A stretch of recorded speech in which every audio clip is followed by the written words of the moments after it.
We are born free, and we will die free. The time in between, though, that's complicated. In that time, governments, institutions, and our egos will limit our ability to find true freedom in this life. These are real stories of real people overcoming the odds, persevering in justice, and unlocking their potential. Welcome to Finding Freedom. Here's your host, John Oderman.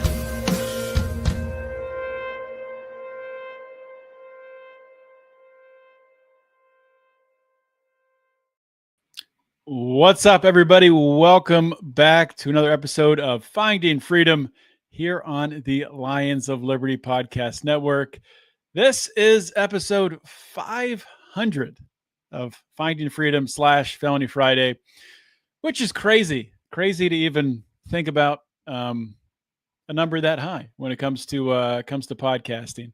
That's essentially 10 years of podcasting. If you are doing one podcast a week, for those of you who can't do math in your head, but that's where we are. 10 years of podcasting, a little bit longer really, because I did start going on other people's podcasts. And of course, we'll talk about it with my guest in a minute, high level teaser there. I did go on the Lions of Liberty podcast previous to Felony Friday starting. So let's go ahead and bring in my guest, and we'll get right to it. 500 episodes, and my guest is Marc Clair. There he is. You've almost caught up to me. I might have to start podcasting again just to not be surpassed by another lion. I got to turn your mic up a little bit. Oh, is it me? I could, I don't podcast as much anymore, as you know. So I think I got you on my end. I think you're good now. So what's your podcast count at? Or do you even know? What's my body count? What's my pod count, as the kids say? Let me think. How many lions did I do? I did 600 lions, I believe. And then I did 75 of my own. And then, of course, I've been on a gazillion other podcasts. But if you're talking about podcasts, and then I had the comic book podcast with Remzo that we did over 100 episodes of, too. So if you want to include those, which you should, because I produced and hosted them, so I think they would count. Yeah, I'm well over 700. So you got a little work to do, I'd say. Yeah, that's another 4 years. I don't know. That's a lot. It's crazy. So looking into some stats on the number 500 for podcasts, and this isn't surprising to you, Mark, but less than 1% of podcasters make it to the 500 episode mark. So it's elite territory. That is now, not surprising. How many of those people actually make money? Probably not that many. Probably hardly any, especially it all depends on how you define actually made money. I've had podcasts I actually made money on, but I wasn't actually making money. I couldn't retire from my day job on those podcasts, I guess is my point. There's like being in the black and not paying to podcast, and then which is great. Making we money. We definitely rode that for a while. I'm sure you guys are probably at least around there with Lions, if not slightly better, if not much better. I have no idea, but.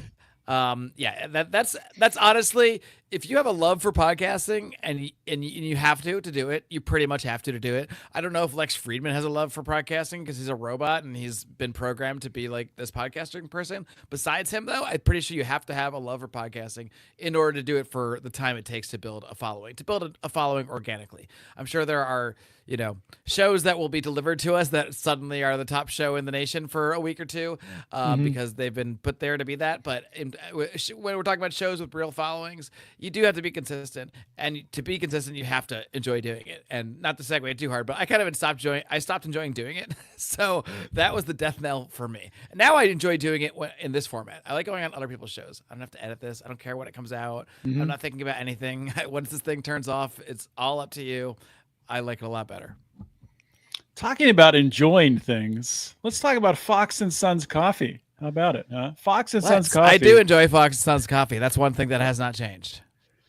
I love it. I drink it every day. I have some cold brew sitting in my fridge right now. The Ethiopian variety. It's delicious, and you can save. I totally forgot what you can save. An order of $40 or more. It's got to be at least 15%. 15%. 15%. An order of 40 or more with promo code John at checkout. So How about a good friend of ours? You got to let them know it's John. John. John. I'm not a Jonathan. Attention.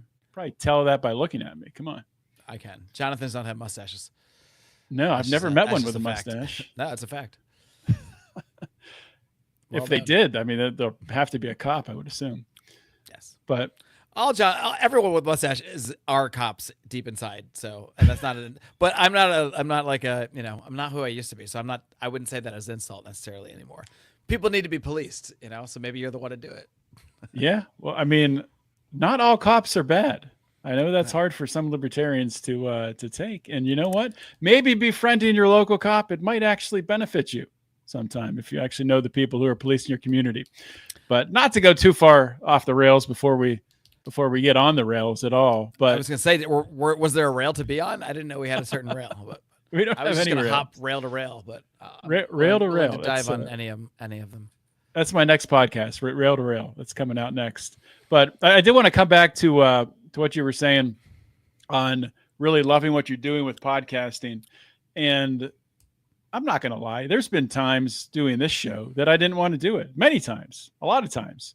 But I think there's different conditions that helped, I think, both of us to do so many shows, and it's helped Brian to do Brian McWilliams and Brian Nichols to do so many shows. In that, with Lions specifically, you're part of like a group of other podcasters, right? And like we had a commitment to each other that we're going to put a show out every week. Totally, yeah. And if we don't, then and you have we held to each kill other yourself. to it. So then that was the agreement. Yes, we shook hands, and that's why we never miss an episode. Yeah, I mean, honestly, it was just more than anything. It was probably just we just didn't want to let each other down, And I think having that really has helped all of us to continue to get such a high number of podcasts. You're not podcasting anymore right now, but obviously you've banked 700 episodes, and when it can't be really loving what you're doing, having that as a backdrop really helps, but still I think it takes away from the end product. And what I've found recently, I've done several different pivots on the show, away from Felony Friday to Finding Freedom, and then pivoting within Finding Freedom now into this sort of entrepreneurial niche that I'm trying to drill down into. Is you got to like really honestly become obsessed with producing a good podcast, and not only producing a good podcast, but promoting a podcast. Because for many years, I didn't promote my podcast. I just made it. People will find it, right? Yeah. If you build it, they'll just show up, right? At the beginning, that's kind of how it was, though, right? I was a promotion machine. I'm not saying I was good at it, but I went like into the deepest, darkest corners of the internet, the depths of the Daily Paul forums. Like I was posting that sumbitch anywhere I could. Well, how much? So how much do you think that? So Daily Paul, that was 2012, right? 2011. Yeah, it must have started before that, but I mean, yeah, that's like around the time that we started things like on the. Yeah, and you launched the Lions of Liberty podcast. Do you remember roughly when? September 2013, roughly. September 2013, roughly right 2 after weeks Tom after Woods launched his podcast. Yeah. And the Daily Paul was that was huge. The place was lit. Early success. Yeah. So many people came from there. Well, I say so many. At least Dave Smith, I know he was digging around in the Daily Paul way back in the day well before he was podcasting. I wish we could go back and look at like those archive posts. I know it's like it's not up. They're somewhere. I don't know, buried in the dark. I never really John understood McAfee to find them. Maybe Ross can do it. Does he still know how to do stuff like that? Who? Ross. Who's Ross? I'm just you're not on a first name basis with Ross Ulbricht like I am. I thought all libertarians just said Ross, and you knew what they meant. Yeah, Ross probably still reads the Daily Paul. He has his own access to it. I hope so. But I never understood, like, it was like a different internet back then, right? Like there was like all this upkeep and stuff you had to do to have this forum going.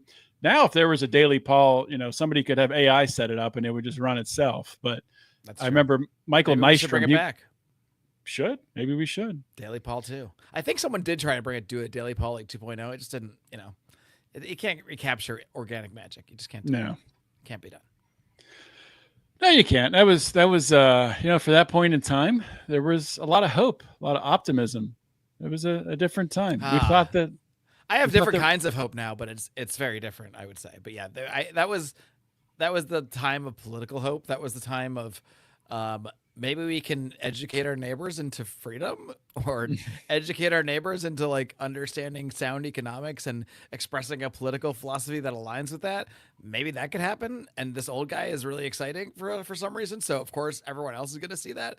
That was exciting. It was a fun way to feel. I'm not going to lie. Yeah, and if you can't educate your neighbors, start a podcast and educate strangers. And educate total strangers, and then meet up with them at conventions years later and realize that they're weirder than you thought, but that you are too. So it's all good. I have to professionally knock libertarians whenever I can, because I'm really self-depreciating when I do that, because I'm talking about myself more than anybody else I could ever be referring to. Yeah, we've both criticized libertarians a fair amount. But there's a lot of good people who came out of that, Ron Paul world, who many have left the Libertarian Party and are doing, other things, either in the Republican Party or doing entrepreneurial things or whatever. Many are still in the Libertarian Party, which is fine if that's what they want to do. But I don't know where you are politically right now, but I really, just a lot of it, I just have a hard time really caring about. Like, a lot of people get bent out of shape over, Donald Trump right now kind of, dismissing the Epstein files. And it's kind of nuanced to explain, because I get it. I do think something bad happened there, right? Like, I would love for that stuff to be exposed and, put it out in the light, and people should go to prison and face, punishment for their crimes. But at the same time, in the back of my mind, I always knew that was never going to happen. So it's kind of, I don't know, it's hard. It's not that I don't care. It's that I never had an expectation that it was ever going to come out. I think if the libertarian of myself 10 years ago was invested in that story, he would care a lot. And it's not like I don't care about the victims of Epstein or whatever went on there. I want to know everything. Like that, I'm the most curious, like, tell me the truth about the conspiracy rabbit hole person out there. But I'm also aware that's not going to happen, and would never think that I would ever really know. I mean, sure, maybe in 40, 50 years, like they're doing now, they'll release some version of an Epstein files, like a JFK files or like an MLK files. The thing is, it doesn't matter what I like or don't like. There's people that were elected to be in positions of power, and whether we like it or not, they're in the position to decide what gets released and what doesn't. And also, if there is a real legal thing that they're looking into, whether it's this thing with Obama and what have you, or whether it's Epstein related stuff, the way you prosecute a legal case is not by releasing all your evidence to the public before you filed anything. Correct? Maybe I'm wrong, and I'm not saying that this means that they're, they could just be hiding things, that there could be nothing to hide. I mean, it's 70 underwater checkers. That's what it is. Exactly. We could know a lot of the stuff is out. Like, we do know, generally speaking, like they've even said the stuff is on the internet. So we kind of know a lot of who was on planes, but there's a difference too. I mean, there is a danger too. What does it mean, release the Epstein list? What does that mean? Because I think Alan Dershowitz is a liar, general, but I don't think he's lying when he says Epstein didn't keep a client list in a book somewhere or in a file somewhere. I don't think that was a thing. If he was a spy, which maybe he was, he's not going to keep a list in one place, written down all the people that I have dirt on, and it says evidence on it in the envelope. Like, no, I'm pretty sure. I'm not a high level criminal. I'm just pretty sure that's not how high level criminals would operate, because I wouldn't do that, and I'm surely not as smart as these high level criminals, I would think. That's my logic there. So I don't think there's such a thing as an Epstein list. The Epstein list is honestly, it's something that would have to be created by the FBI, by an examination of the evidence. And yet, at the end of the day, the truth is, people that are conspiratorial minded, and I'm not knocking them because I'm one of them. Okay, so I'm not that, but we're never going to be satisfied, because if they do release something, you're going to say, well, they redacted a bunch of stuff out. These are the edited versions of it. Like the Blue Anon people, the blue conspiracy theorists, they're certainly not going to be satisfied with it. They're going to say, well, Trump took himself and all his buddies out. and people that are skeptical of Trump and everything are gonna think it was edited and doctored or what have you. So what does that do? Like, what you either get something that's kind of like fake just to like satisfy the public, which they kind of did with this, the thing with the podcasters where they brought them out and gave them these envelopes. But again, that was all basically stuff that's on the internet. Names are out there. We do know who is associated with him more or less, and honestly, you can pretty much put a lot of this together yourself. But what are you going to do if you release everything? What does everything mean? Everybody that's ever associated with him, everyone that's ever had dinner with him, is that the list? Surely he's associated with people that aren't pedophiles. Like, I mean, surely that's the case. Surely not every single person that knew or went on a plane ride with this guy. Only associated people to blackmail them for pedophilia. That's it. Right. That's all he did. And there's people that went to the island and stayed at the island for extended stays. Well, certainly that would probably deserve more scrutiny than someone that like took a ride once on a plane. Or these are obviously different things. And obviously there's layers of victimhood within here. There's potential politicians that were maybe they're told these are some girls and whatever, and they think they're 18, and turns out they're not. And now they've sort of been a victim of blackmail themselves, not as much of a victim as the traffic girl or what have you. But there's victims there too. And then do you release everything? Do you release the names of all these girls that are obviously victims? Do you just put that all out there? Because we have to have the truth. If we release it without those names, then everyone's going to say, well, what are you hiding those names? Who are you protecting? There's really no way to win. So politically, I don't see any reason for them to make any kind of Epstein files release. Now, for the MAGA base, maybe they want to give them something to be satisfied, and maybe that's why we're getting this Obama stuff now. Maybe that's why it's being timed now, or maybe it just takes time to get this stuff together because Trump hasn't been in power for 4 years and hasn't had the people in there to get this stuff out. I don't know. And I'm not saying I know that's going to go anywhere either, but there's certainly a lot more to that we, again, most of which the internet has known for like 8 years. It's just now the actual DNI is telling us that, yes, this information that you've already known for a long time is pretty much true. We didn't even have a question, so it's okay that I'm not answering a specific question, right? Point is, you can spurg out about the Epstein files all you want, not you, but others. And people that are spurging out about it would never be satisfied with it. I'm quite certain of that. There would always be the higher level conspiracy. And I'm open to the higher level conspiracies. I'm not convinced Trump was really shot. I'm not convinced that could have been. I'm not saying I think he was. I'm just not convinced. I'm open. There's a portion of my mind open to that possibility that's all staged. So of course I'm open to the Epstein thing being a cover up and all this. I'm open to it. That doesn't mean I believe it. It just means I'm open to it. So I understand the skepticism, but what are you actually going to get out of it at the end of the day? And if what you care about is justice, really what you should care about is a proper legal proceeding, not some release to make podcasters have something better to talk about. Yeah. It just on that note about Trump being shot. I think he was shot. It's possible. I do too. I'm just saying I have the part of my mind that's open to it. I'm just saying nothing's 100%. Like, of course, it's possible he wasn't shot, and the whole thing was, the whole thing was, a way for him to get. That ear did heal quickly, right? It sure did, but I think it was barely nipped, and it wasn't a gigantic bullet. He's getting hit with like a 223, which is a tiny little bullet, and it just probably sailed right through the tip of his ear. And like the one thing I saw, it was like 2 or 3 days ago on Twitter, someone posted with like him in 2016 and his ear today, like side by side, like look, his ears just grow back. And I'm like, I don't think anybody's saying his ear was blown off. Like people, there's stitches. Those are a thing. Plastic surgeons, people can actually sew things back together. But apparently the ear, first of all, it's supposed to bleeds like the most out of like anywhere if you you get cut or shot there, and also supposedly it heals extremely fast. I don't know. Maybe that's all just propaganda to cover Donald Trump. I don't know. I mean, it's honestly one of the most incredible things that's ever happened, no matter what. Without a doubt. Because if it's an illusion of sorts, it's one of the most incredible illusions ever. If it's what it is, and he was shot and did that whole thing, that's also insane. So it's just it's mind-boggling no matter what really happened there, to be honest. Mm-hmm. Yeah. And then there's the whole, this Crooks guy. I mean, there's a conspiracy there somewhere, whether it's on the whole thing existing or on the guy that shot him, and there's something going on, obviously. I would probably lean more towards a whatever you want to call a deep state conspiracy to just actually have him shot. Yeah, because we know more about this recent CEO and HR lady who got caught cheating at a Coldplay concert than we do about Crooks, who took a shot at the president who was running to be president of the United States at that point in time.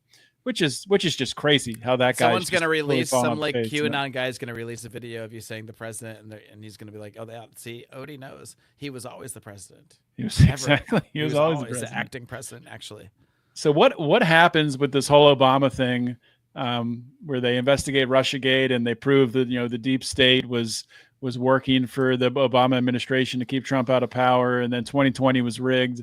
Then they go back and say, well, Trump was actually president through 2020 through now, so he's been president for more than 8 years. Can he continue to be president and just serve out his last Oh, you term? mean if they prove that it was false? No, I don't think so, because he never got to serve. That's true. He wasn't actually president. This thing is very interesting, because to what I was saying before, if you were actually going to, per se, arrest Barack Obama, which as insane as that sounds, you probably wouldn't put out a tweet first. You probably wouldn't make this whole announcement and let him get ready and armed up with lawyers or whatever. So I don't think Barack Obama is going to get arrested. I think that's a bit of a fantasy. I do, however, think Barack Obama his legacy may be destroyed, and he perhaps might be in a position to have to accept a pardon, which I think would be actually more politically prudent on Trump's end. Mm-hmm. And even an acceptance of a pardon would be quite an admission of something, now wouldn't it? So I think it's more about politically perhaps destroying the remnants of what Trump would see as his real enemies, which is not necessarily every Democrat ever at the time. Look who he works with now. Tulsi Gabbard, RFK. Trump sees the enemies in a different way. He doesn't see them as Democrats and Republicans. He really has a true friend-enemy distinction that crosses party lines. And I think, and again, I'm also open to, this is all the storyline that I believe, because I'm invested in politics, and I believe things that I'm, that's put on the stage for me to believe. But we're going to live in reality, or the perceived reality for now, I suppose. I forget where I was going with that, but you're the host. You can lead me. Yeah, and I'll just comment on Trump. He's not a Democrat or a Republican. And you talk about these relationships and bringing in Tulsi Gabbard, RFK into his cabinet. And then even the relationship with Elon Musk. Elon Musk isn't a Republican either. He was a lifelong Democrat, and he kind of saw the writing on the wall at the point in time leading up to this last election. Elon Musk realized, well, if the left wins at that time, if Biden wins again, and then eventually if Kamala Harris wins, that's bad for me. That's bad for SpaceX. It's bad for everything, because these people hate me. They hate that I've bought X, and I'm allowing uncensored speech.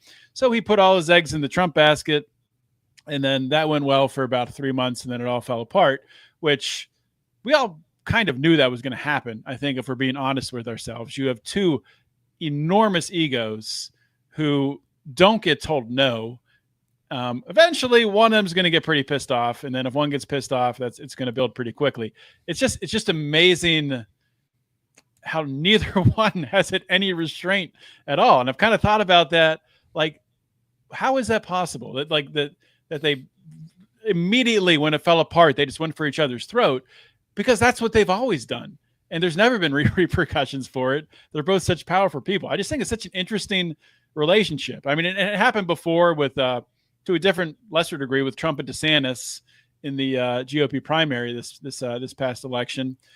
And it's interesting, Trump and DeSantis, they're kind of friends again. They're talking about, DeSantis, you're down in Florida, Mark. DeSantis is doing his Doge of Florida, and he's speaking, sort of kindly of Trump, and at least not making waves. Maybe he's aiming for a cabinet position. I'm not sure. He's about to, what is it, next year that he's out as governor? It should be, 26. Yeah. Yep. Really, if they're smart, his wife there is already a Trump endorsed. So there is already a Trump endorsed candidate. Now I forget his name, but I was just talking to a friend. So his wife's not going to run? DeSantis' wife? Well, that's the kind of the controversy, because that's the theory, but she's not the one that Trump endorsed. Is the I forget his name, so I'm not gonna even. I think she, honestly, I've only heard her speak like twice, but I think she's a better politician than Ron. Honest, like, just better speaker. In terms of public appearance, I think that's not going to be hard. I think DeSantis is an excellent governor. He's a governor and a horrible presidential candidate. Mm-hmm. I don't think he even wanted to run for president. I think someone just kind of told him, like, this is the time to do it, and he said, "Okay, I guess I'll do what this advisor that I pay $500,000 a year to, or whatever it tells me to do, and that's what I did. But yeah, I didn't have. I forget where I was going with my whole thing, but no, this was it. Trump, yeah. The bottom line is, it doesn't matter if Trump hates you one day.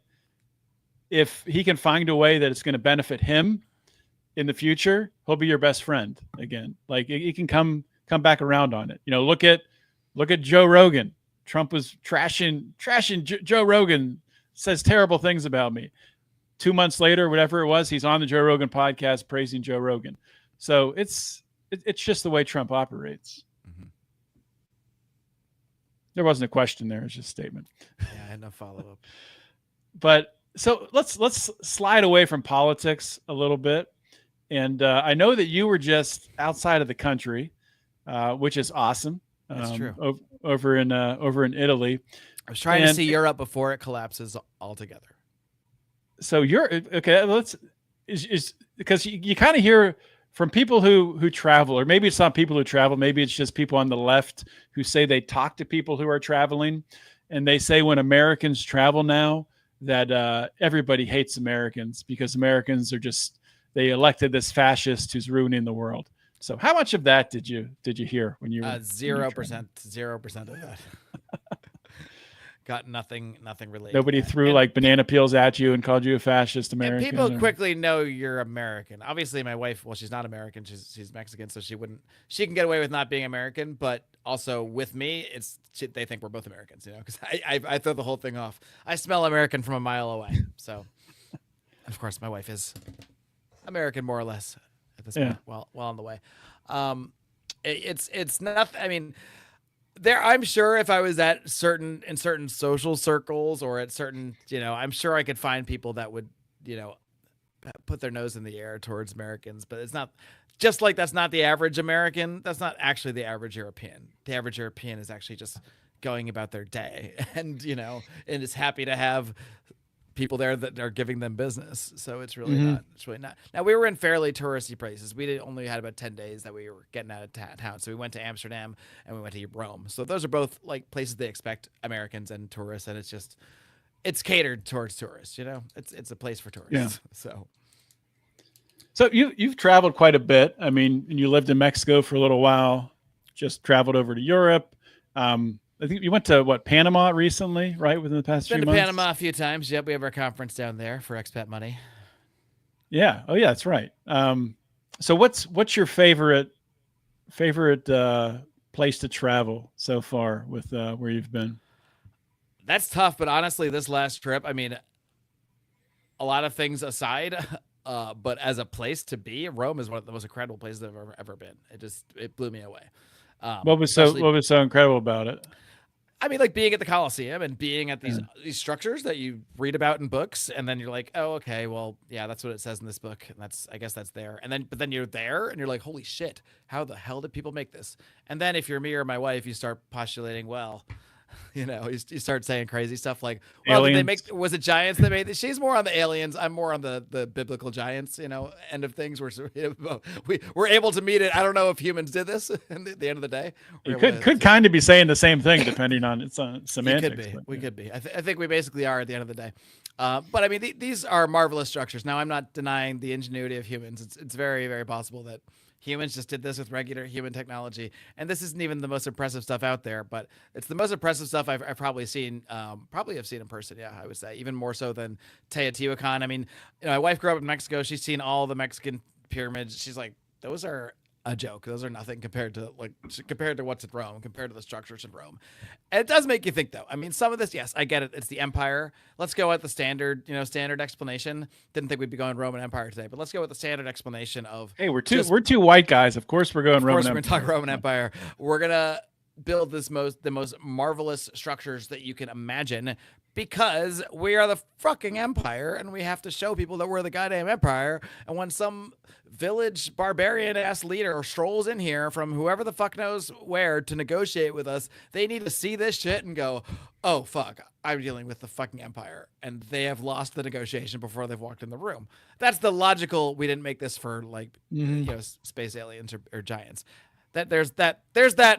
I believe that, and I believe that to be true. But I also believe perhaps some of this stuff. I mean, some of these doorways are just like 40 stories high. It's like a doorway, it's like to the Pantheon or what have you. And you're just like, why does any human need a doorway that big? And I'm not saying that they made it for giants. I'm just saying, why does any human need a doorway? If a giant was going to build it, though, they would make a doorway. I'm just saying, and it would explain. You're right. I mean, some of these stairways, some of these things are like, these are not steps for humans. Or some of these blocks where like on these like brick roads, cobblestone roads, the cobblestones are so big. They're like the size of little roads themselves, each one. It just looks everything was made for much bigger creatures. That's what it looks like. Again, this is not a scientific discussion. I'm not trying to upset anyone's vision of history. Although I think my view aligns perfectly well with a biblical point of view. Yeah. It's when you the start kind of stuff I digging think in- about nowadays, Odie. I don't think about libertarian theory. I think about who built these crazy structures around the world. You're just going deeper. You're just going a level deeper. I mean, it started with, the government doesn't work. They're lying to us. Right. Boring. And it's like, well, if the government's lying to us, what else are they lying about?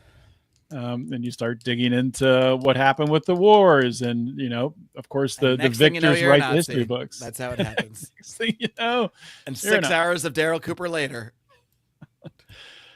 But it's interesting. Just kind of take this thing full circle back to where we started.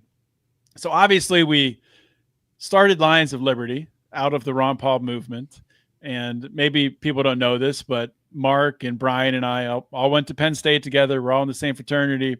That's why it's called Lions of Liberty, because the Penn State Nittany Lions. And we started it out of the Ron Paul revolution, because our friends and parents got sick of talking to us about Ron Paul. So we went out, found strangers to talk to, and we started with the blog. And then Mark launched the podcast. That's a funny way to say it. We found strangers to talk to, but it's true. It's literally that's what podcasting is: finding strangers to talk to. It's also a good name for a podcast. Somebody can steal that. Yeah.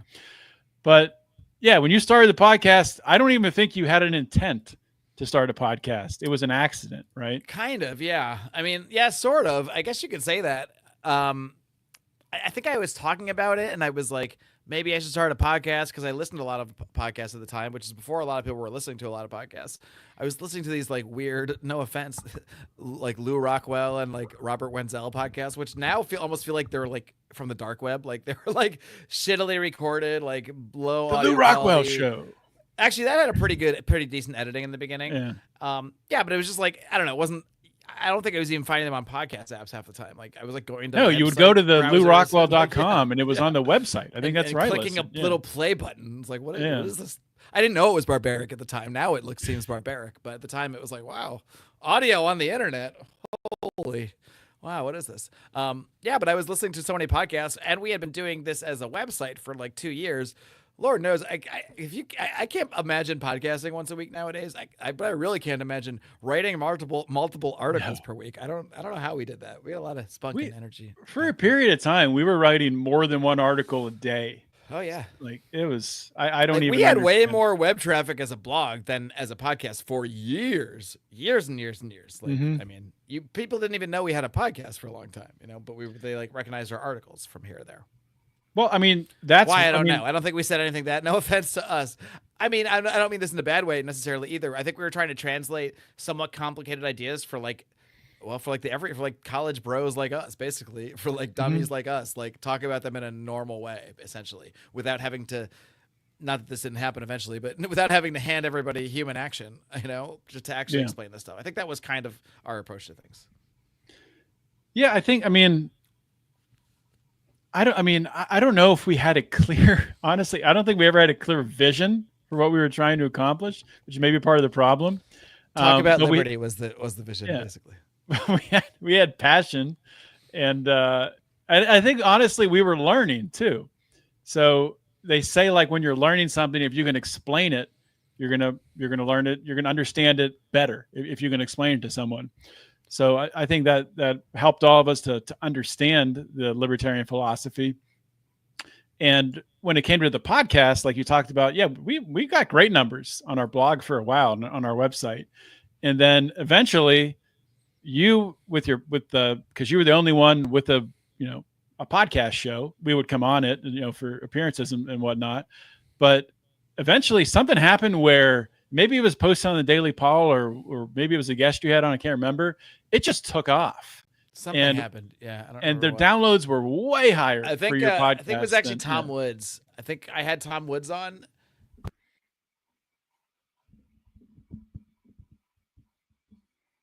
Nope, I just lost your audio there. I thought it was me.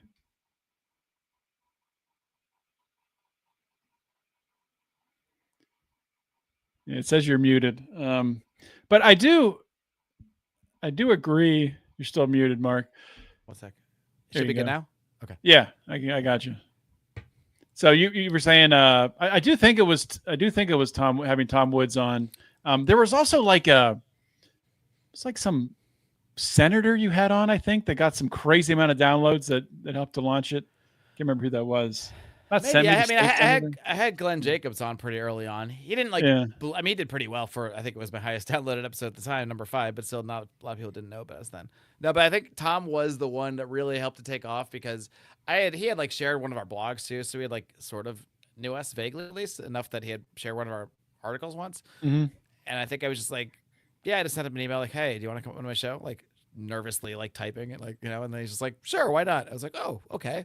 And then that was back when Tom Woods would answer emails, even if you weren't paying him money. Now you got to pay him money. You want to answer an email. All right. But basically he just not only did he come on my show, but the key to this was that he reran the interview on his show. He said he liked the interview so much he wanted to air it as an episode of his show. So that was that's what really helped to get a lot of people, hearing about us. One thing to have Tom Woods on and use that as marketing, but to be on Tom Woods' show was a different thing. So that was helpful for sure. Yeah. So when that turning point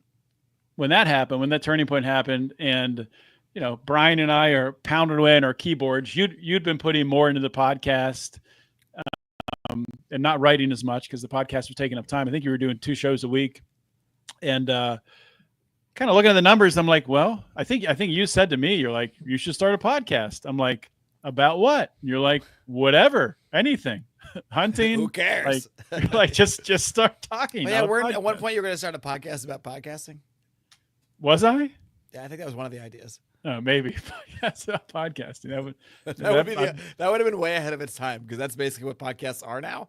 It's podcast reviewing live streams of podcasts of other podcasts. So yeah. In fact, we should pull a podcast and do a live stream. Could have beat John Lee Dumas to the podcaster's paradise, but oh well. The funniest thing about this, the economy nowadays, and I'm not saying it's easy to become a streamer or podcaster or anything like this, but if I needed money, if I found myself in a tough position and needed to do something different, one of my first thoughts would be I'm just going to go start streaming and podcasting again. Not that I'm not saying I can make a ton of money, but it's a known path. Whereas to me, it's riskier to go try to find a 9-to-5 job. I don't know if that's actually true, but that's how I feel about it. I feel putting all my time and soul suckiness into some other 9-to-5 job would bring me further back than if I just started streaming or something like this again, which I don't want to do right now at all. But I feel that's more of my backup plan than a 9-to-5 job would be. Does that sound crazy to you? No, not crazy at all. I mean, something I've thought about doing, which I may still do, is offering a service to basically a podcast in a box. All you have to do is record the audio and video, and I'll do everything else. Edit it, all the things, create the reels, show notes. I'm going to take it one step further. I'm going to host the show for you, and then we're going to do AI over me to make it your face and voice. You don't even have to show up. Mine's better. Yeah, but probably could do that too.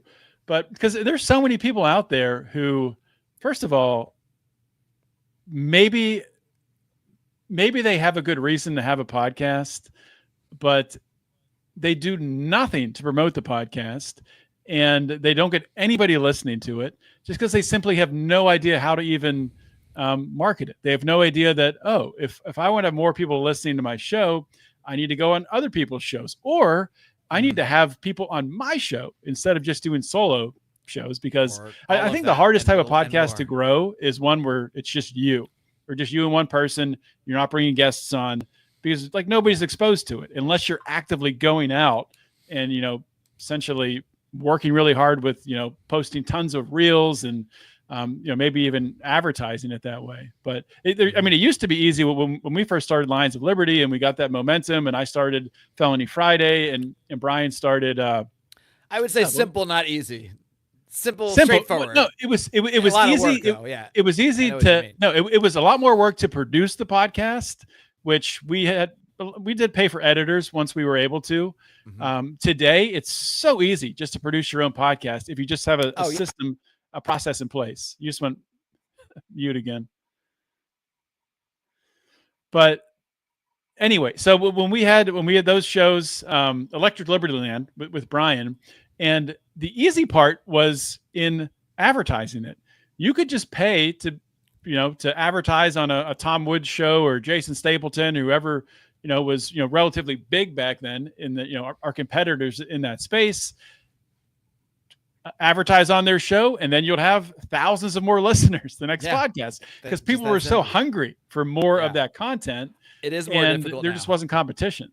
For sure. The podcasting world, it's like at one time, nothing has changed. Like, it's still similar in terms of what you need to do to really make it. You got to produce quality content consistently and like enjoy doing it, enjoy the process. On the other hand, it's so different because it's just so saturated. Back then, like, podcasts were still very few, relatively speaking. There were still not a lot of podcasts. Now there is a lot of podcasts. Like, there's just no denying it. There's an unbelievable amount of podcasts. And people are not as thirsty for the next podcast. Doesn't mean you can't get them. Doesn't mean you can't market to them. Doesn't mean you can't connect with people. But it's not as like you said, it was almost automatic. Like, if you spend X dollars on X other podcasts like yours, you're getting thousands of more listeners. Like, that doesn't translate as precisely, I would say, nowadays. I still think it's a great place to format, or a great format to advertise on, a great vehicle for advertising. Because at the end of the day, if you do have true fans.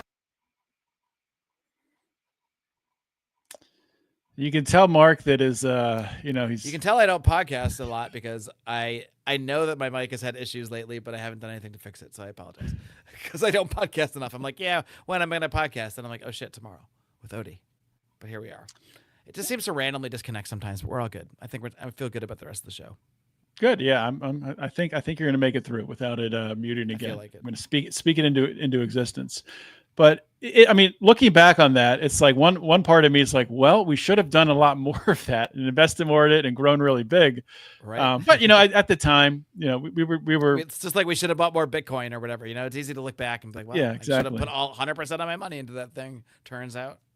Yeah, I'll never forget when we realized that model was broken. Though it was. Whoop, there's my phone ringing. Oh, I'll never forget.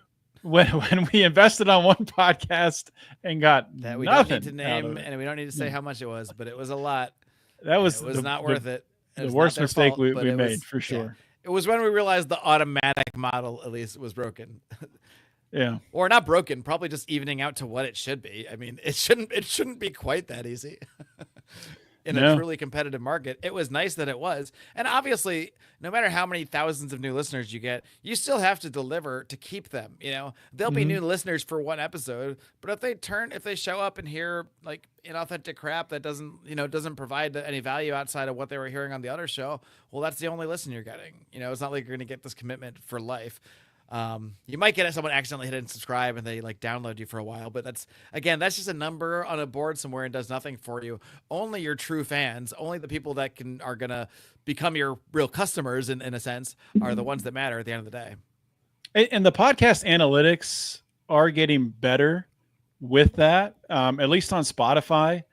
And so Spotify, I think Spotify honestly is going to be, within the next 1 to 2 years here, the biggest podcasting platform, because already if you go on Spotify, you go to listen to a podcast, you don't have to do anything as a podcaster. You upload your podcast to Spotify, it breaks it down into chapters. So for this episode with Mark, it'll break down, they talked about at the beginning, they talked about the Daily Paul here, they talked about Mark traveling to Europe, and it breaks down those segments.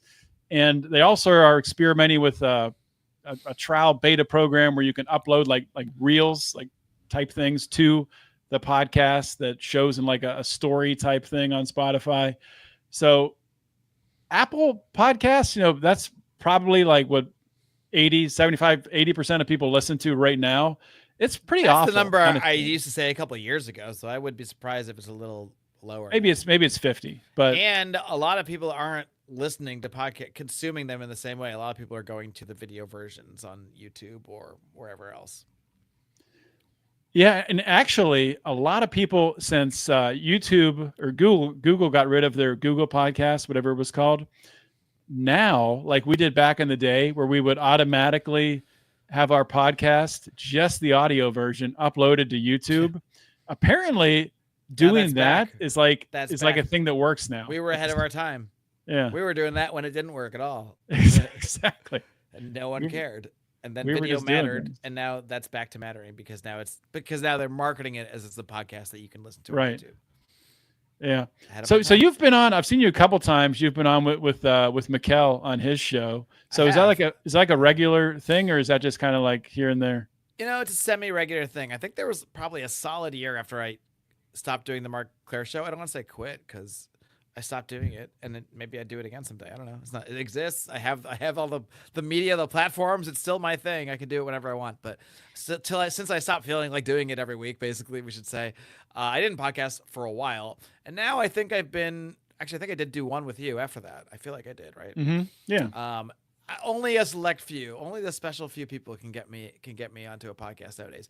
Now I work with Mikkel, so that's I circle that into my job. I of course like doing the show with him and like podcasting with him as well. So I usually come on. We do sort of an expat news where we kind of look at some geopolitical news, not as much as a geopolitical podcast would, because we're also looking at things that affect the expat life. So changes to visa rules and things like this. Change to residency programs, stuff like this. But we also talk a lot about the actual geopolitics surrounding these things. So that's what I'm a lot more immersed in nowadays than like libertarian theory and libertarian politics and even U.S. politics. I'm up to date on it, but I'm not as immersed in it as I used to be. I'm more immersed in sort of global geopolitics, the global chessboard, if you will. I'm kind of fascinated by how all of that puts itself together, which I think as a fiery young principled libertarian, I would never want to do, because I would say, oh no, but those are all states and those are all immoral and bad and shouldn't exist. So why would I want to know what they're doing or whatever? But that's retarded because we live in the world and the world is the world and the world's going to operate whether the fuck you like it to or not. So you may as well try to understand why it's operating how it is and how it's operating and react that way and invest that way and make your decisions based on the best you could put together. Of course, none of us can be Nostradamus. Even the best geopolitical analysts can't actually predict what's going to happen next with this or that. But I think having an idea of what's going on in the world and how it's especially going to affect your investments, your money, and how that's going to look generationally over the next 10, 15, 20 years is essential for anyone, at least if you have a family. If you're going to be just a single person forever, maybe it doesn't matter as much, but maybe you should at least adopt a kid to give the money to, if that's the case. I don't know. Don't let the government have it. That's all I'm saying. Maybe the people, the single men out there, they can get their AI girlfriend and adopt a kid together. Yeah, I would be torn on that one. On the one hand, I'd be like, glad this kid has a home, but his mom's AI, so I don't know what I think. Yeah, but at least she's present. She's always there. She's always there to answer questions. True. So, just talking about so it's a Ouija board. It doesn't mean it's a smart idea, but I digress. Stay away from Ouija boards. That's the devil. Speaking of expat stuff, what's the expat? Yeah, I should promote something before I go. I forgot about that. Well, we'll get there. Maybe we're getting there now. Yeah, you can promote. It's not why I came on, but since I am on, I'm gonna slip into promotion. Yeah, of course. But so Argentina, Javier Milei, the talk of the town, the talk of the libertarian world. Is Argentina becoming, like, over the past couple of years here now? Are they becoming a good destination for expats? Well, what I will say is it's definitely becoming a destination that people are asking about way, way, way more, as you can imagine, because Javier Milei has drawn so much attention, especially at Expat Money. Like, we are really not shy about our beliefs and what we stand for, and we're very much... Mikkel would say that he comes from the right originally. I would say we're not like a right-wing company in the sense that we brand ourselves, but we're family-oriented. We're not looking to help like degenerates go spread their degeneracy to other countries. We only work with certain types of people. Let's just put it that way. We're very selective about who we work with and the kind of people that we want in the community. We're looking to spread good values to other places, not woke values. If you're woke, you can stay in your homeland and destroy that. Stay in LA or stay wherever and destroy that place you're in. So we're not gonna help you. I forget where I was going with that specifically. I was just asking about Argentina. Oh, right, Argentina, right. I sent you on the woke rant. So. Right, exactly. Well, so people, so that's the point being. So our audience is very cultivated. Like they're very much they're very much the kind of people that would be interested in what Javier Milei is doing politically. So of course, because of that, yes, we get between El Salvador and Argentina. They're probably the two most asked about countries that we don't. Well, I shouldn't say we don't. I don't want to reveal everything, but we will probably be doing some work with Argentina very soon. That's not totally, existing yet, but they have a very interesting residency program that they're proposing that's been put through recently. That obviously we have a lot of like I's to dot, T's to cross, and make sure like things all make sense. But it is for the first time a country we're looking at possibly working with soon. Because they are making some interesting changes to attract foreign investment and foreigners and that sort of thing. Their programs aren't perfect. It's not a place we recommend at the moment, but it's a place we may recommend, or not recommend, but may allow people to look at, or may be able to help people with. Now, look, of course, people are interested in places like El Salvador and Argentina because they're sexy. They're sexy as hell right now politically. If you're just on X and you're just following the geopolitics of these places, like, damn, like Bukele is cool. Milei is doing some crazy shit. Like, okay. So that's what drives the interest in the countries. And obviously their policies, many of them are of a freedom-minded nature or of a prosperity nature. I don't know. Probably many people wouldn't say Bukele is fully freedom-minded, but that's its own conversation. Depending on how you define he's right wing, I would say. He's certainly right wing, and there is a very right wing trend in much of Latin America. Now, this is a big change in the last 5-10 years because Latin America has a history of being very socialist. And there are pockets of socialism in Latin America, Venezuela, obviously, the highlight there, and Cuba. But much of Latin America has taken a very rightward turn in recent years. Panama has a right-leaning president. Paraguay has a right-leaning president. Ecuador has a right-leaning president. There are a lot of countries that are leaning in this direction in areas that just would have never been considered anything but socialists in the last 20 or 30 years. A lot of these countries are becoming pro-business.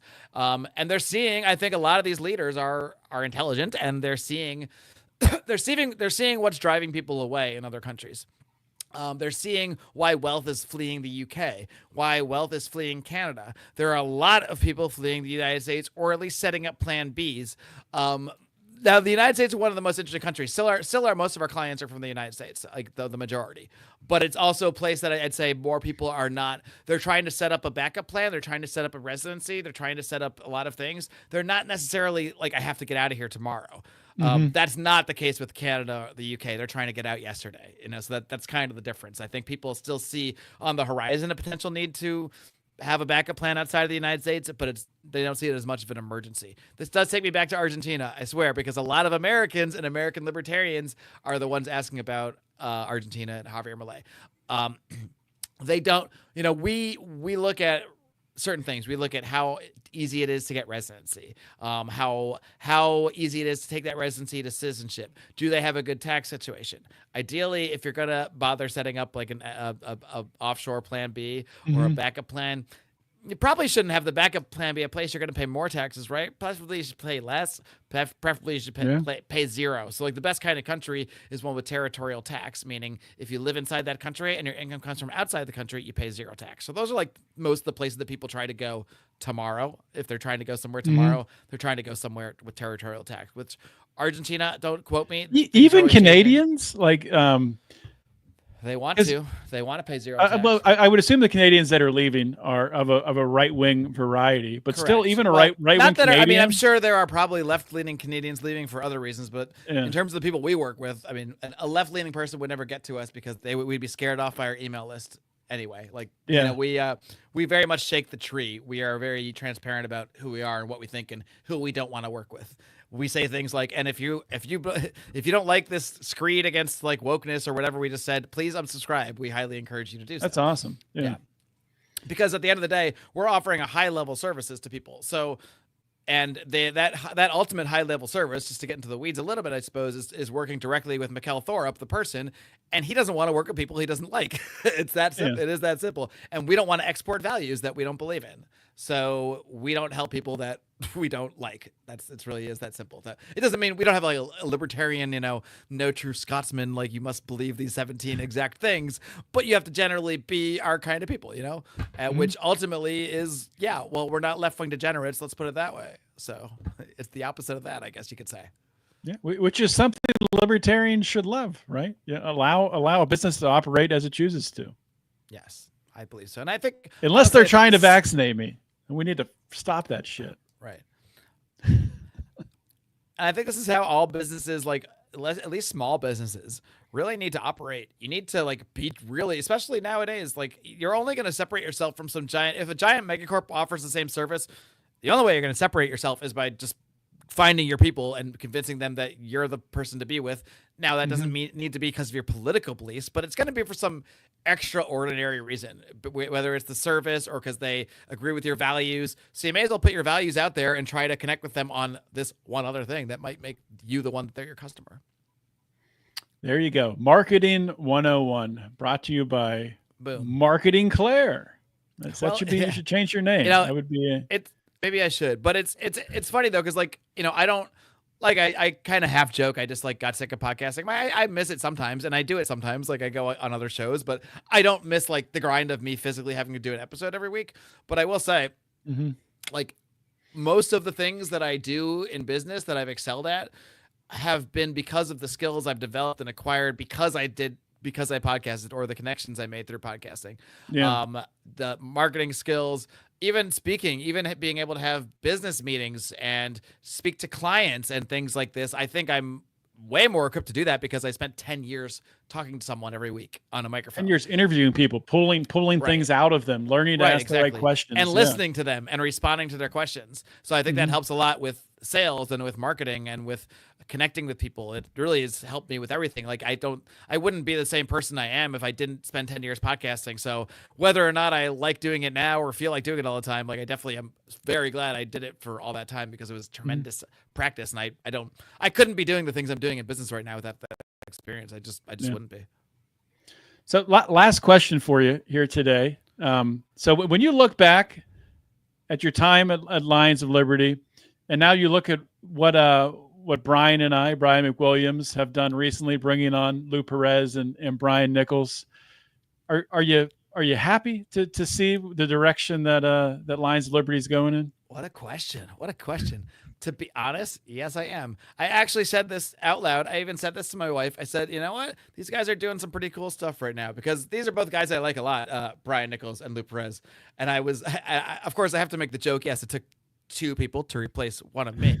But that just goes without saying. But no, I've liked Brian Nichols for a long time. I think we've known him through Lions for years and years and years. No knock on anybody, but he's the best person ever associated with We Are Libertarians to come out of that world. I'm just going to put that not the best human being. I love Chris Spangle as a person. Don't get me wrong. I want to be very clear. But I align politically a little bit more with Brian Nichols. I think that would be no real secret to anyone that's followed any of us. So I was glad to see him with you guys, especially because, not to get too in the weeds, but I would say you and Brian align a little more than say you and McWilliams right now. Yeah, no, for sure.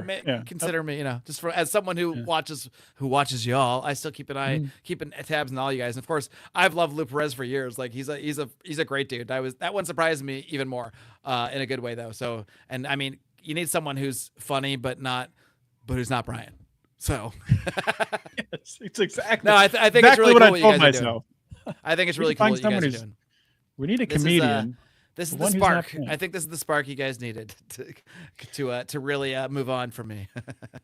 No, I appreciate this is the really hot models that you needed to move on from. To give an analogy there, Yeah, well, I appreciate that, man, and it's weird how things happen in podcasting.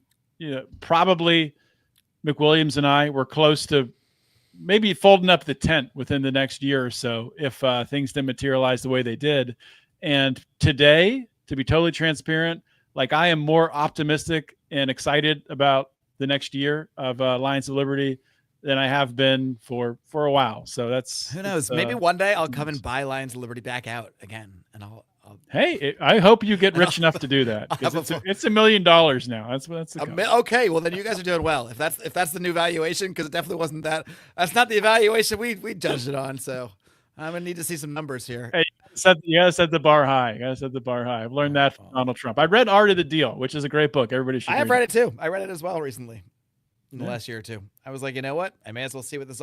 To be honest, it's a good book. It actually disappointed me a little bit. It was a little too much like random stories to me. I didn't know we're taking the lessons out of all the stories, but I was like, I actually want a little more like I want to hear like I don't know. It wasn't as strategic as I thought it would be.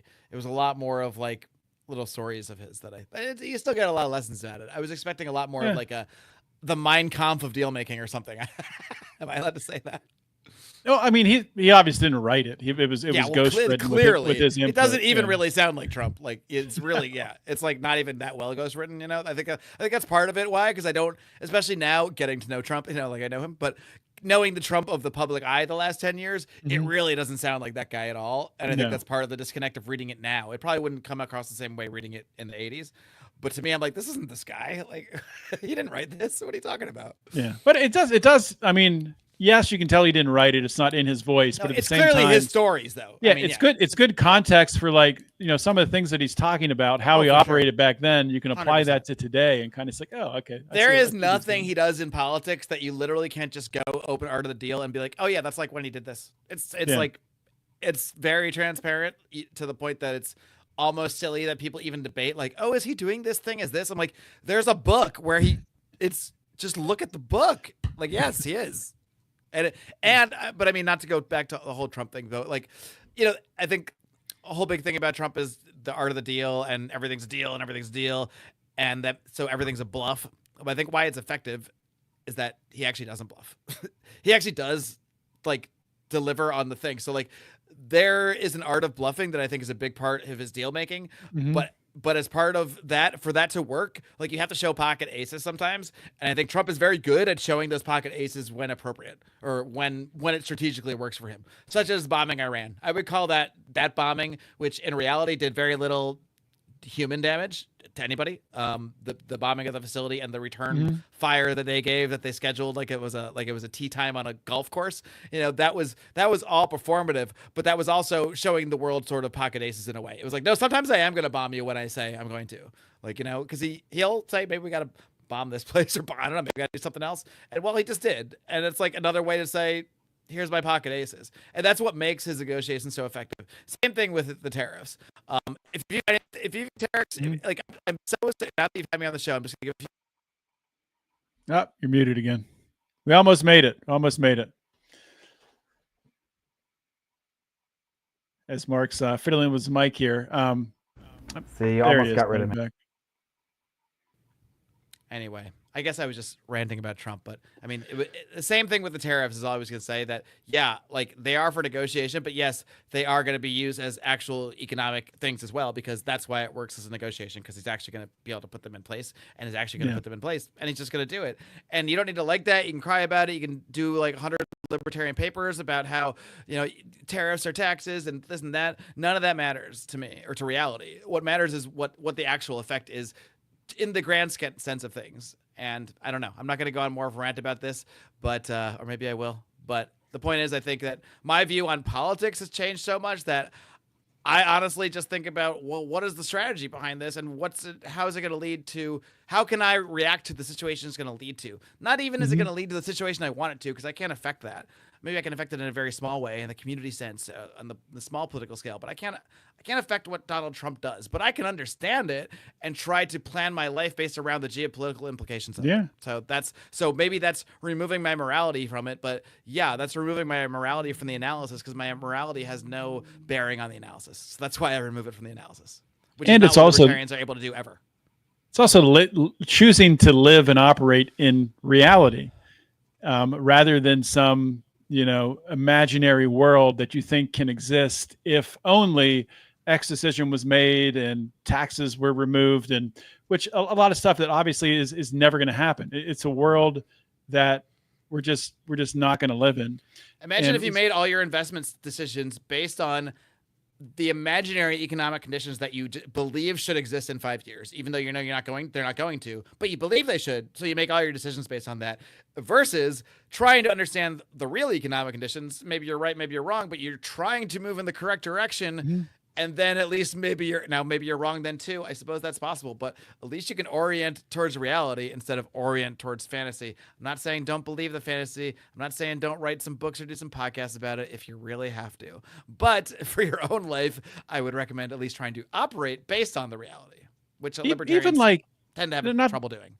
Yeah, not to go too deep down this rabbit hole because I do want to wrap this up, but even with like someone like Peter Schiff, like I like Peter Schiff. He's been a great value to, I think, the world with different things that he's done and calling the financial collapse. The problem is, though, after calling the financial collapse and, saying that the dollar, he's been saying every year, every time he's been on, cable news since then, that the dollar is going to collapse and we need to invest in gold. We need to invest in gold. And I would agree to an extent. Yes, you need some money invested in gold. You probably should. It's a good hedge against inflation. But at the same time, things are happening. Deals are being made. We have a huge opportunity right now where AI is sucking up tons of power for data centers and cloud computing, and we can't power it. So where's that power going to come from? My new scale's looking very green, my friend. It's so. And I've done whole podcasts on this. That's because I know. That's why I own it because of your podcast. People not that I took investment advice from Odie, because no one should take investment advice from podcasters. Exactly. I did my own research and made my own decisions after listening to it. Big difference. I didn't just, I'm just saying, look at the world around you and make decisions that might benefit you in the short term and maybe the long term, but don't just, get stuck in your libertarian dogma and not look at the reality that's happening. But I think save your fantastical beliefs for the appropriate place, which is like 3 a.m. talks over a joint or some drinks or whatever it is you do in life. I don't care. I'm not judging. There's an appropriate place and time for all our fantasies about how things should be. But the problem, I think that a lot, and again, I said this earlier, whenever I'm going on rants about libertarians, I'm actually talking about myself and the past version of myself. So I was more guilty of this than anybody probably. When you live in the fantasy world and you base your whole life, essentially, at one point I could say it's safe to say I base a lot of my life anyway around podcasting, going to these libertarian conventions, getting very immersed in the whole thing. When you base your whole life around the belief that the fantasy should be true, when that's not actually possible, like any sort of reality, then what do you do? Like you're really sucking all your productive energy away. And just like, I don't think I could be as successful in business as if I hadn't podcasted for 10 years. I don't think I could be if I kept not kept podcasting. I could keep podcasting and be successful, but I couldn't stay as immersed in a fantasy world and be successful. I don't think you can. No, 100%. I don't think you can really do two both at once. You can fancy one. I can fancy conspiracy theories all night, not all day long, but here and there and have fun with it. But I'm not basing my life around whether they're true or not. Yeah, you'll drive yourself. I think that's insane. A good place to stop. Yeah. And we're about out of time here. I know we both have hard stops coming up, but before you go, Mark, give your plugs. Important people, away. Oh, well, my biggest plug, I guess I'll plug my own X account because I never do. But sometimes I go on like little, I'm still going to call them tweets, little tweet rants for a day or two and get back in the mix. So you can follow me. Well, it's a little bit of a complicated, handle now. It's at Marc Clair No Show. It was Marc Clair Show, but now you got to insert the word no because I don't have a show at the moment. I guess I have it in a sense. I own it. I obtain it. But anyway, I'm not currently actively doing a podcast, and I'm happy doing that. So follow me on X if you want for occasional rants and that sort of thing. But I do want to encourage people, everyone listening, to head over to expatmoneysummit.com. Why? It's free. It's a free event. It's a free online event from October 10th to 12th. If you think I don't care about living in another country or being an expat, cool. Come anyway, because your old pal Marc Clair asked you to. But also, it's free, and we're going to have a lot of interesting talks there. I'm putting some panels together. I'm going to be hosting an anti-war panel for VIP ticket holders, and it's going to be a really interesting event. It's very much focused on Latin America, and if you think I don't want to leave the country, cool. What I talk about and what I'm doing right now, like I live in Florida and I like living in Florida and I don't have specific plans to leave Florida. So I can tell you firsthand as someone who is that the head of marketing for this company. I can say this with good faith, because you don't need to move from where you are to make smart economic plans and smart economic decisions. And one thing I am 100% on is that it's very, very smart for everybody to have backup plans economically and with your residents. Yeah, America's looking okay right now, but depending on where you are, definitely better than it was a couple of years ago. But we don't know what things are going to be like in 8 to 10 years. We do live in a democracy, unfortunately, in many ways, and that means that things can change on a dime. And you might not always want to be here in the moment. Imagine if you had an awesome place and you already had a residency or a property to go to when COVID first hit, and you just spent those 2 years there and came back when things got better. And it always makes sense to have offshore wealth and to be making plans in different ways. So to me, it always makes sense to be taking the steps, at least, to be putting together an economic plan B, which for many people eventually could involve living in another country. It does not have to, though, for sure. So that's why you should go to expatmoneysummit.com and get yourself a free ticket. It's completely free. Just come hang out. I'm helping put it together. I'm going to be hosting a couple events during the summit. So just come hang out and, you'll have fun. It's a fun time. All right. Love it. I will link to that on the show notes page at lionsofliberty.com. So go check that out. And highly recommend it. So Marc Clair, episode 500, it's in the books. Thanks for coming on, buddy. I appreciate it. Peace. All right, guys, that is a wrap for today's show. Episode, if I could talk, 500 of Finding Freedom is a wrap. I want to thank everyone for supporting me for the past almost 10 years here. Longtime listeners listening to Felony Friday, Finding Freedom. I've gone back and I've been reaching out to, texting, emailing a lot of former guests, and they've been replying to my emails, which is cool. Thanking them for coming on the show and making the show what it is. And it's been nice to hear that a lot of former guests still listen to the show, which is interesting and pretty crazy. So thank you, former guests, for sticking with me. But the people I want to thank the most are all you listeners out there, and those of you who've supported us for all this time on Patreon or on Locals. Subscribe to our shows, subscribe to the YouTube channel, all of that good stuff. Just thank you for believing in us, for giving us a shot, and I'll keep on going as long as you guys keep on listening. And I'll see y'all next week with another awesome interview. In the meantime, always remember to keep your head up and the fires of liberty burning.